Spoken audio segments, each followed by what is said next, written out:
All right, what's up everybody? So for today's video, just like the title says, I'm gonna be rehousing my Brachypelma Smithi. But before we get into the Smithi, I wanna take a minute here and show you guys two new tarantulas that I picked up. I picked up these guys from a dealer named The Dark Side of the Web, a really good guy. He lives fairly close to me up in East Stroudsburg, which is about a 40-minute drive from me. He also has a lot of dwarf species. You can check this guy out on Facebook. He will be having a website soon where you guys can purchase from him from there. So let's get these guys out. Number one is I'm not even gonna try to pronounce the first part of this name, the D. diamantinensis Brazilian Blue Dwarf Beauty. This is a dwarf tarantula. It's very small, so I doubt I'll be able to get any good video of this little guy. That's pretty much it sitting down in there. What I will do is just post a picture of what this thing is gonna look like. It's a gorgeous dwarf tarantula. If any of you guys follow my channel, you know that I love dwarf species. The second one I picked up here is a H. villosella, which I believe is called the Tanzanian chestnut, which is another dwarf species. I got a little shot of it here so you can see it. I'll also put a picture of it so you can see what it looks like as an adult. So if you like dwarf species and it's your first time here in this channel, make sure you subscribe, because I will be putting up updates to those guys and taking a lot of video documentation as they grow. And if it's something you like and want to see, like I said, make sure you subscribe so you get the latest updates of those guys. So let's get back to what you guys came here for, which is the rehouse of this little guy here. I'm going to be rehousing it into one of these containers here.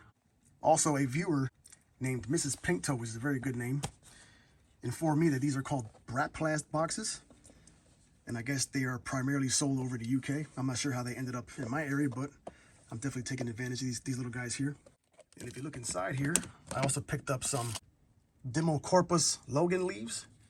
I hope I said that right. These were 25 cents a piece. I normally don't put this kind of decoration in my enclosures, but considering this Smithi never really digs and moves stuff around, maybe I can make his little new enclosure look pretty. So let's get this guy in here. I'll get these leaves out of here real quick. Now, as I mentioned in the last video, I don't like how this container has so many holes on the side, so I use some tape here just to kind of cover them up. You can see, hope you can see. Covering up just the bottom holes and leaving the top ones exposed. I think that's adequate enough air for this little guy, for the Brachypelma Smithi. That looks pretty good, if I say so myself. I'm also using Eco Earth, not because I prefer it over anything else. I'm just using this because I have a nice little stockpile of it. And I'm going to use it all up. And now, in my experience with the Brachypelma Smithi, so far it has not tried to dig, but it will take advantage of a height if you give it the opportunity. I found these little plant pots here, 3 for $1 over a Dollar Tree. Well, actually $1.25. And when I seen that, I thought, yes, I will be getting some of these. So I'm going to stick that in there. That'll be the hide right there. I'm not going to go crazy with any kind of green decoration.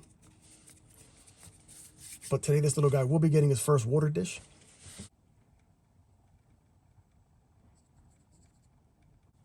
I'm also going to push this down as far as I can here. All the way down.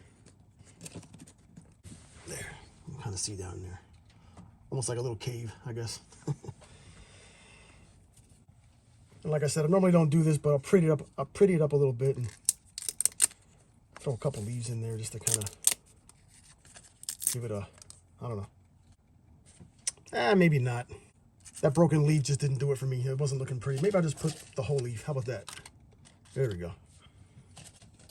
I'm pretty sure at some point when I put crickets in here, the cricket will be running under these leaves and hiding from the tarantula. So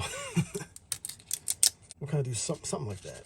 Give it a little, just a little flavor, I guess, you know. Let me know what you think. Get some water in this dish. So now let's get this little guy in here. I'm going to take the lid of this thing This can go either way. I've seen rehousings of these guys where they go straight in. I've seen rehousings where they run a short distance and stop. So hopefully if it runs, it'll run into the lid here. It won't get lost on me. Speaking of lost, I lost a little curly hair sling the other day. I was rehousing it into one of these containers and it took off on me. It was loose for 3 days and I found it behind my speaker. So luckily I got it back. So let's get this little guy in here. What I'm gonna do is I'm gonna pull this piece of cork bark out because I don't want it to fall as I'm rehousing this guy. So I'm gonna push this guy out the way here.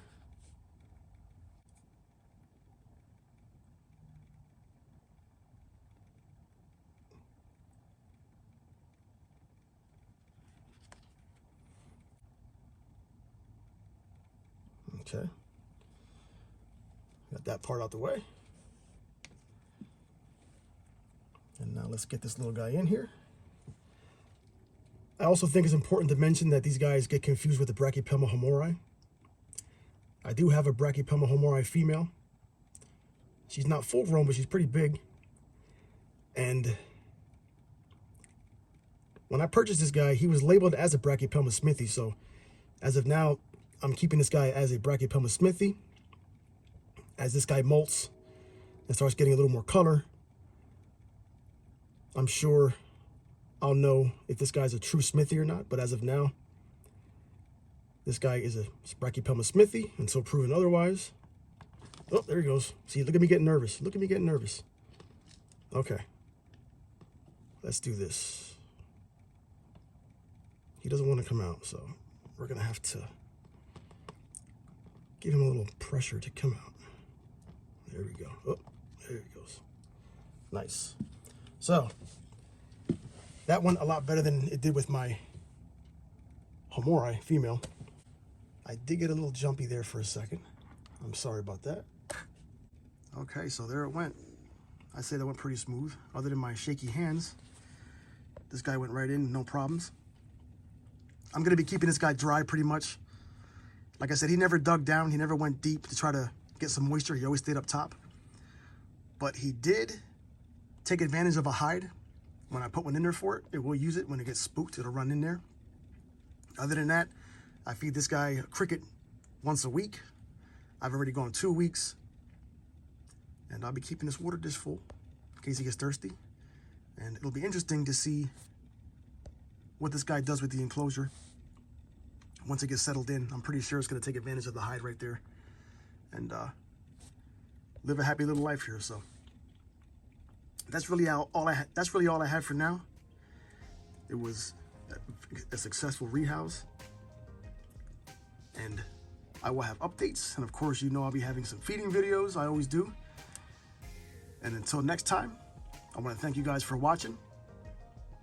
Make sure you guys subscribe to be up to date with the latest content that I put out.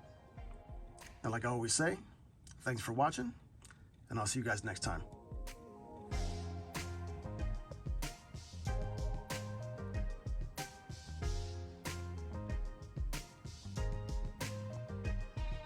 And how about we get this lid on here before it does run out? And it won't be such a successful rehouse.